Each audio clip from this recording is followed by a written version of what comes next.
ఏపీకి వాయుగుండం ప్రభావం తప్పిన అల్పపీడన ప్రభావంతో వర్షాలు పడుతూనే ఉన్నాయి. మరో 3 రోజుల పాటు రాష్ట్రంలోని పలు ప్రాంతాలకు రెయిన్ ఎఫెక్ట్ ఉంటుంది అంటున్నారు వాతావరణ శాఖ అధికారులు. నైరుతి బంగాళాఖాతం, పశ్చిమ మధ్య బంగాళాఖాతంలో దక్షిణ కోస్తాంధ్ర, ఉత్తర తమిళనాడు తీరాలకు అత్యంత చేరువలో అల్పపీడనం కొనసాగుతుందని తెలిపారు. ఈ అల్పపీడనం ఇవాళ కూడా నైరుతి బంగాళాఖాతంలోనే కొనసాగే అవకాశం ఉందన్నారు.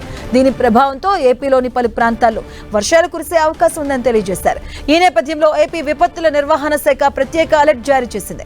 అల్పపీడనం ప్రభావంతో ఇవాళ నెల్లూరు, ప్రకాశం, గుంటూరు, బాపట్ల, కృష్ణా, ఎన్టీఆర్, ఉభయ గోదావరి, కోనసీమ, విశాఖ, అల్లూరి, పార్వతీపురం, మన్యం, విజయనగరం, శ్రీకాకుళం జిల్లాలో కొన్ని ప్రాంతాల్లో మోస్తరు నుంచి భారీ వర్షాలు కురుస్తాయని వెల్లడించింది. అలాగే చిత్తూరు, తిరుపతి, వైఎస్ఆర్, అన్నమయ్య జిల్లాల్లోనూ కొన్ని చోట్ల తేలికపాటి నుంచి మోస్తరు వర్షాలు కురిసే అవకాశం ఉందని వాతావరణ శాఖ వివరించింది. ప్రజలు అప్రమత్తంగా ఉండాలని స్పష్టం చేసింది.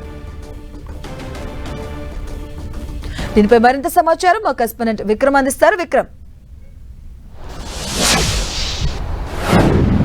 వాతావరణంలో అనూహ్యమైనటువంటి మార్పులు చోటు చేసుకుంటూ ఉన్నాయి. ఏదైతే కొద్ది రోజుల క్రితం బంగాళాఖాతంలో వాయుగుండం ఏర్పడిందో, వాయుగుండం క్రమంగా కూడా బలహీనపడి తీరం దాటింది, సముద్రంలో బలహీనపడిపోతుందని వాతావరణ శాఖ అంచనా వేసినప్పటికీ కూడా అది క్రమంగా కూడా సముద్రంలో బలహీనపడకుండా, తీరం దాటకుండా క్రమంగా కూడా అది దిశ మార్చుకొని తమిళనాడు తీరం వైపుగా కూడా కదులుతూ ఉంది. ఈ నేపథ్యంలో అల్పపీడనం అనేది కొనసాగుతూ వచ్చింది. అల్పపీడన ప్రభావం కారణంగా రాష్ట్రానికి సంబంధించి భారీ వర్ష సూచనను వాతావరణ శాఖ జారీ చేస్తూ ఉంది. తాజాగా ఉన్నటువంటి అల్పపీడన ప్రభావం కారణంగా రాష్ట్రంలోని పలు జిల్లాలతో వర్షాలు మోస్తరు నుంచి భారీ వర్షాలు కురవడంతో పాటుగా కూడా బలమైన ఎదురుగాలు తీరం వెంబడి వీస్తూ ఉంటాయని చెప్పి వాతావరణ శాఖ అంచనా వేస్తుంది. దీని ప్రభావం కారణంగానే ఇప్పటికే అటు పాడేరు, అటు శ్రీకాకుళం, విజయనగరం జిల్లాల్లో రాత్రి నుంచి ఎడతెరిపి లేకుండా వర్షం కురుస్తూనే ఉంది.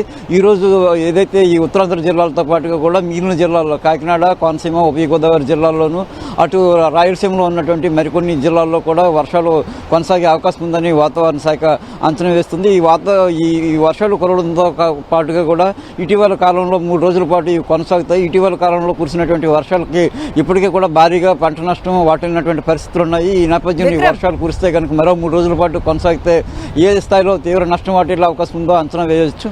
విక్రమ్, ఈ అల్పపీడనం ఇంకా ఎన్ని రోజులు కొనసాగే అవకాశం ఉంది? అలాగే దీని ప్రభావం ఎలా ఉండబోతుంది?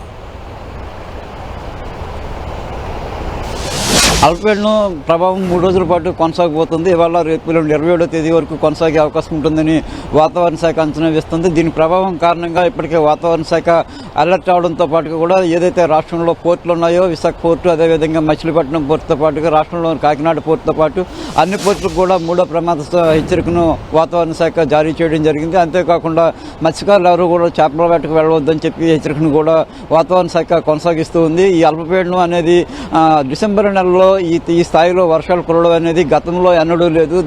దాదాపు కూడా 2 దశాబ్దాల క్రితం ఈ తరహా వాతావరణం నెలకొంది. తర్వాత మళ్ళీ ఇప్పుడు కూడా ఈ రకమైనటువంటి వాతావరణం నెలకొంది. దీని ప్రభావం కారణంగా డిసెంబర్ మంత్ ఎండింగ్లో ఈ రకంగా వర్షాలు కురవడం, వైపు శీతల గాలులకు తోడు ఈ బలమైన ఈదురుగాలులు వీస్తున్న నేపథ్యంలో చలి తీవ్రత పెరగడం, వర్షాలు విపరీతంగా కురవడం వల్ల ఈ నష్టం వాటిల్లుతూ ఉందని చెప్పి అంచనా వేస్తున్నారు. ఈ నేపథ్యంలో 3 రోజుల పాటు కూడా ప్రజలంతా అప్రమత్తంగా ఉండాలి. ముఖ్యంగా రైతులు అప్రమత్తంగా ఉండాలని సూచనలు జారీ చేస్తున్నారు. Okay, thank you Vikram.